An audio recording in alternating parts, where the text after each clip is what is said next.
Hi everyone, and welcome to Hauntora. If you're new here, make sure you hit that subscribe button. This is the place where we explore the darkest, most deeply unsettling, true horror stories the internet has to offer. And if you've been here before, welcome back. Genuinely glad you're here. I want to say something before we get into tonight's stories, and I'll keep it short.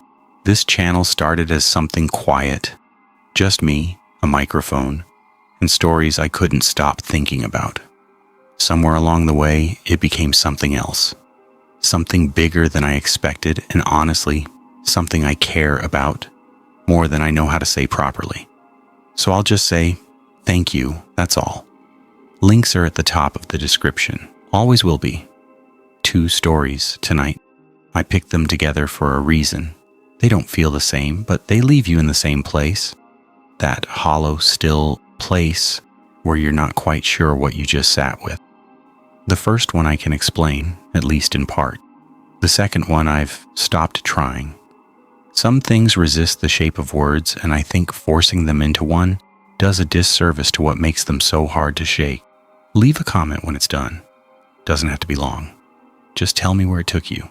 I read every single one, and I mean that. Now, dim the lights, find somewhere comfortable, and let's begin. Viewer discretion is advised. My father was not a man who scared easily. He wasn't the type to embellish a story or reach for drama when plain language would do. He was an engineer for 31 years, the kind of person who, when something broke, opened it up and looked at it instead of guessing. He kept records, maintenance logs on every car he ever owned, a running ledger of home repairs going back to 1978. He wrote things down not because he was sentimental, but because data mattered to him more than memory. Memory distorts. Paper doesn't. Which is why when I found his 1994 trail diary in a box after he passed, I read it differently than I would have read someone else's. My father did not write fiction. He did not exaggerate. He recorded what happened, what he recorded about Hazel Creek. I've been sitting with for 3 years now. I'm going to read it to you the way he wrote it, his words, his voice, as close as I can give you. September 1994, solo trip, 5 days. I'd been planning the Hazel Creek loop for 2 years. It's one of those routes that serious hikers in the Smokies know about, but most people never do. Yeah, you have to come in by boat across the lake, which means coordinating a drop-off, which means most casual hikers don't bother. That suited me fine. I was 41, recently divorced, and what I wanted more than anything was a week where nobody needed anything from me. The area had history. I knew that going in. Hazel Creek had been a functioning community. Farms, a school, a church, before the Park Service bought out the families in the 1940s and let the forest take it back. Some of the old structures were still standing, chimneys, foundation stones, cemetery plots maintained by descendant families who still held visitation rights. I'm a structural engineer. Old abandoned infrastructure is interesting to me, not unsettling. I was looking forward to it. The boat dropped me at the trailhead on a Tuesday morning, gray skies, temperature in the low 60s. I had 5 days of food, a quality tent, good boots. The first day was exactly what I'd come for. The trail running alongside the creek, the sound of the water constant and clean, the forest heavy and old on both sides. I made camp at one of the designated backcountry sites, ate well, slept well. The first thing I noticed on day 2 was the quiet, not silence. The creek was always there, and there were birds and wind in the canopy. But underneath all of it, there was an absence of something I couldn't name. I've spent a lot of time in backcountry. There's a quality that active wilderness has, a kind of ambient, biological hum you don't consciously register until it's gone. Small movements in the underbrush, the percussion of insects, the sense of being one organism among many. That second morning, hiking deeper into the old settlement area, that quality was reduced, not gone, just turned down, like someone had adjusted a dial. I noted it and kept moving. The old home sites started appearing mid-morning, a chimney standing alone in a clearing, The house that surrounded it long since rotted into the ground, foundation outlines reclaimed by moss. I stopped at several, made sketches in the journal, noted construction methods. It was genuinely interesting. Whoever had built here knew what they were doing, and dry stacked stone, mortised timber joints in the remaining structural fragments, people who understood materials. I ate lunch near what had been the settlement's central area, sitting on a foundation stone. The creek was maybe 50 yards east. The trees had grown back thick and tall, but you could still read the old land use in the way they grew. The cleared areas slightly more open in the canopy. The old field boundaries visible in subtle changes in the understory vegetation. 50 years of forest growth, and you could still see the shape of what had been there. That was when I noticed the graves. Not the official cemetery. I'd already passed that, properly maintained, with a register box at the gate. These were different. 3 stones in a rough line at the edge of what had been a yard, set back under a hemlock. No names, just dates, and even those had weathered past legibility on 2 of the 3. The third still showed something. A year, 1943. The same year the last families were removed. I stood there for a while, thought about what it means to leave your dead behind when you go. I set up camp that night at the next designated site about a mile further up the creek. Made dinner, wrote in this journal, went to bed before dark. I was tired in a good way, the productive tired that comes from covering real ground. I woke up at some point in the night and knew immediately that something was different. I lay still and ran through the checklist. Tent was intact. No sounds of large animals. Wind had picked up slightly, moving the canopy. Nothing I could point to. But I was awake with the specific quality of alertness that your body reserves for when it has decided, independent of your conscious input, that information is incoming. I listened for a long time. Then I heard it. Faint. Irregular. Coming from somewhere north of camp, back toward the settlement area. A sound like someone moving through brush. Deliberate. Slow. I told myself it was a deer. It moved like a deer. That careful stop and start rhythm of something large navigating dense growth. I lay there and listened, and it moved parallel to the creek for a while, then stopped and didn't start again. I waited another 20 minutes and then went back to sleep, and in the morning I told myself it had absolutely been a deer and almost believed it. Day 3 was when I couldn't rationalize anymore. I'd hiked back toward the settlement to look at a structure I'd flagged the previous day. Partial walls, possibly a store or community building based on the floor plan dimensions. I was maybe 30 feet from it, picking my way through the undergrowth, when I stopped. There were footprints in the soft mud at the creek bank. Boot prints. Recent, the edges still sharp. No water seepage. Coming out of the creek, from the east bank, crossing the mud, and heading directly toward the old building. I stood there and thought about this carefully. Other hikers used this trail. The boat service dropped multiple parties. There was no reason someone else couldn't be up here, except I'd seen no one in 2.5 days. And the prints were fresh enough that whoever made them was either still nearby or had passed through in the last few hours. I called out. Standard backcountry courtesy. "Hello, anybody there?" Twice. Nothing. I went back to camp earlier than I'd planned.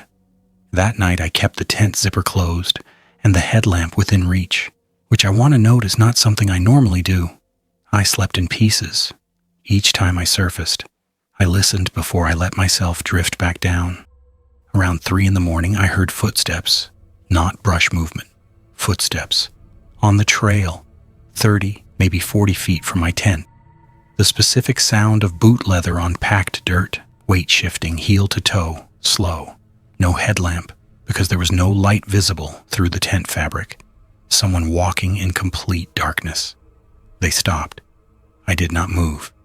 The creek ran, the wind moved overhead, and somewhere 30 feet away in the dark, something breathed. I couldn't see it, couldn't confirm it. But the sound was there, that slight rhythmic displacement of air that a person at rest makes without realizing they're making it. Slow and even. Patient. I had my knife in my hand and I don't remember reaching for it. It stayed there for what my watch later told me was 11 minutes. Then the footsteps resumed, moving south, back down the trail, fading, gone. I broke camp before first light, packed everything by headlamp, ate nothing, and started walking south toward the lake at a pace I haven't held since my 20s. 4 hours. I didn't stop. The water taxi wasn't scheduled until the following afternoon. I sat at the dock for 8 hours. When I got back, I reported it to the Park Service. Person or persons unknown. Night movement near a backcountry campsite. No headlamp. No response to verbal contact. The ranger I spoke to listened, wrote something down, and said they'd look into it. I left my campsite location, dates, and the location of the boot prints. Nobody followed up. I called twice in the following month. Both times I was told the report had been logged and the area was regularly patrolled. I don't know who was walking that trail at 3 a.m. with no light. I don't know why they stopped. What I know is this. I've been in the backcountry alone dozens of times since, and I've never once packed up camp in the dark and walked 4 hours without stopping. My body made a decision that night that my mind hadn't finished making yet. I've learned to trust that. My father made one more entry after returning home. 3 sentences. He wrote that he'd looked up the history of the Hazel Creek removal more carefully after the trip. He wrote that some of the families had refused to leave, even after the final deadline, and had to be physically escorted out by Park Service personnel. He wrote that he wondered sometimes whether everyone who was supposed to leave actually did. My wife called me a professional skeptic, not as a compliment. She meant it the way you'd call someone a professional pessimist, like it was a flaw dressed up in a suit. I worked in structural engineering for 11 years. I was trained to look at something and find the weakness in it, the place where the math didn't hold. So when I tell you what happened at that farmhouse, I need you to understand that I spent most of that summer trying very hard to explain it away. I was good at that, better than most, and it still wasn't enough. We rented the property through a private listing site. Late spring, my wife Clara had just finished a brutal 2-year stretch as an ER charge nurse, and I'd wrapped a major contract. We had money saved, we had no children, we had, as Clara put it, absolutely no excuse not to go somewhere quiet and remember what we actually liked about each other. She found the farmhouse in a rural county about 4 hours inland.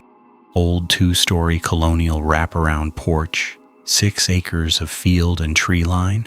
The listing said it had been recently updated.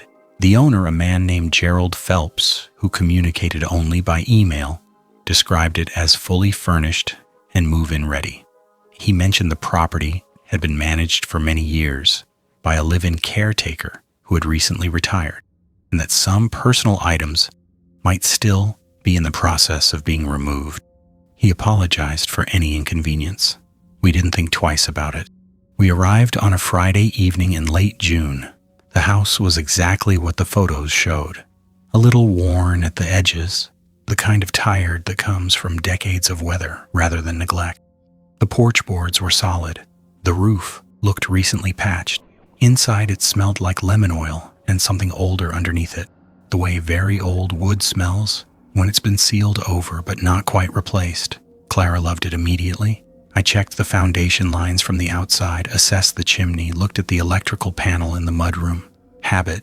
Everything seemed fine. The first thing I noticed was the temperature. Not the whole house, just parts of it. There were cold spots that didn't make architectural sense. A section of the upstairs hallway near the linen closet that dropped maybe 5 or 6 degrees for about 4 feet, then normalized. A corner of the master bedroom near the baseboard where the air felt thick and stale, like a pocket of atmosphere that hadn't circulated in a long time. I attributed it to old construction, gaps in insulation, irregular airflow through outdated HVAC ductwork. The house was over 100 years old. I wrote it in my head as a quirk of the building and moved on. The journal was in the 3rd drawer of a writing desk in the study, a squat, low-ceilinged room off the main hallway that we mostly used to store our bags. Clara found it on our 4th day. It was a standard composition book, black and white cover, the cardboard warped from moisture. The cover had no name, just the word Ledger written in ballpoint across the front. She brought it to the kitchen table and we read it together over coffee, the way you'd look through someone's old photos at a yard sale. Curious, vaguely entertained. The early entries were mundane. Property maintenance logs, dates, tasks, materials used. He'd repaired the south fence in March, treated the porch boards in April, replaced a section of drywall in the upstairs hallway. It read like a contractor's invoice, almost relaxing in its tedium. But then the entries changed. Not dramatically, just gradually, the way light changes when a cloud is coming and you don't notice until you're already cold. He started writing about the guests, not in a hostile way, just observations. A couple from the city who left food in the sink, a family with 2 children who stayed 3 weeks and played music too loud. He described them in short, clinical sentences, noting their routines, when they woke, when they ate, when they went to bed. He noted which rooms they used and which they didn't. He wrote that guests rarely used the study. He wrote it twice, in 2 separate entries. And then he wrote, and I read this line 3 times before saying anything to Clara. He wrote, "The study wall stays warm in winter. I am grateful for that." I closed the journal. Clara was watching me.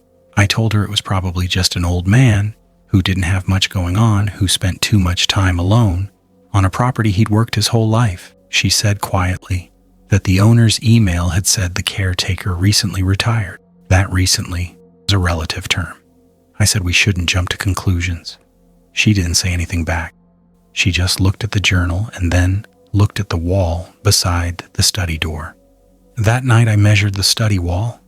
I did it after Clara went to bed with a tape measure I found in the mudroom. The interior wall was 14 inches thick. I stood there in the dark with the tape measure in my hand and 14 inches in my head. 14 inches in a wood frame colonial built in the 1920s is not a structural wall measurement. It is a gap. It is a cavity. It is a space that, in a house this old, would be accessible from the basement or from behind the chimney chase, both of which were rooms I had been in, but not thoroughly, not with this in mind. I went to the basement. I want to be careful here because I don't want to overstate what I found. There was no dramatic revelation, no sudden confrontation. What I found was a section of the basement wall, behind the old oil furnace, which had been replaced by gas but never removed, where the drywall didn't match. It was newer. The seams were slightly uneven. There was a single small hook screwed into the concrete block at floor level, the kind you'd use to hold a door closed from the inside. The hook was worn smooth. It had been used many times over many years. Below it on the floor was a compression mark in the old linoleum, a small oval shape, the size of a heel. I stood very still. The furnace ticked. I listened to the house. I heard something above me shift. Not a creak. Houses creak. This was different. This was weight redistributing. This was a person adjusting their position in a small space because they had been in that space a long time and their body needed to move.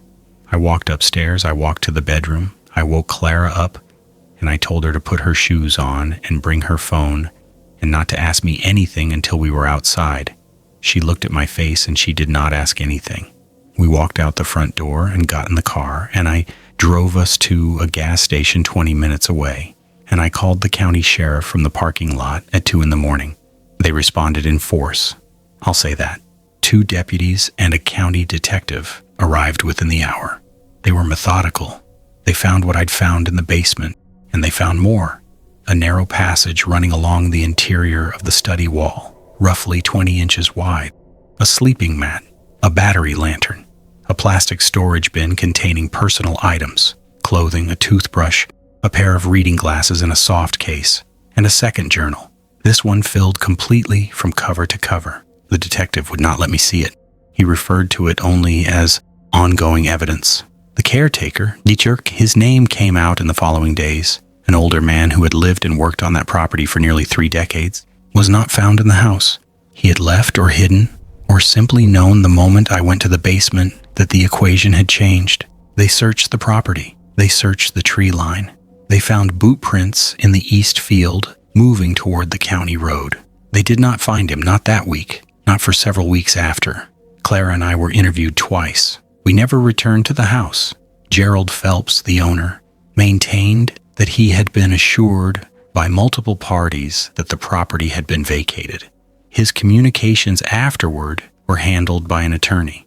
The second journal was never described to us in detail, only that its contents were, in the detective's words, extensive and concerning.